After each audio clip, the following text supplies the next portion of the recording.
जनतेच्या न्याय हक्कासाठी प्रजासत्ताक न्यूज सदैव आपल्यासोबत। संगमनेरात सासरच्या छळाला कंटाळून विवाहितेची गळफास घेऊन आत्महत्या। सासरच्या छळाला कंटाळून विवाहितेने गळफास घेऊन आत्महत्या केल्याची घटना शनिवारी 1 जून रोजी तालुक्यातील नांदुरी दुमाला येथे घडली। आरती रवींद्र साबळे वय 27 राहणार नांदुरी दुमाला तालुका संगमनेर असे आत्महत्या केलेल्या विवाहितेचे नाव आहे।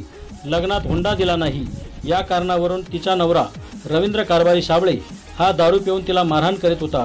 तुला स्वयंपाक जमत नाही, लग्नात हुंडा पण दिला नाही असे म्हणून लता कारभारी साबळे कारभारी दादा साबळे यांनी तिला शारीरिक व मानसिक त्रास दिला।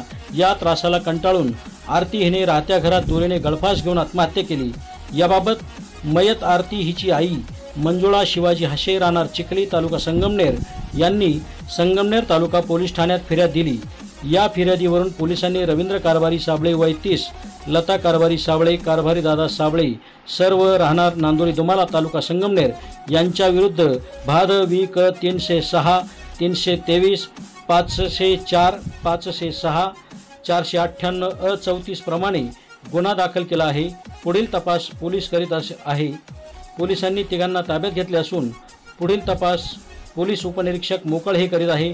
सलीम शेखचा प्रतिनिधी हुसैन पटेल। आपल्या परिसरातील ताज्या घडामोडी पाहण्यासाठी आजच प्रजासत्ताक न्यूज 24 ला सबस्क्राइब करा आणि 10 अपडेट तसेच लाईक अँड शेअर करायला विसरू नका। प्रजासत्ताक न्यूज सदैव आपल्या सोबत।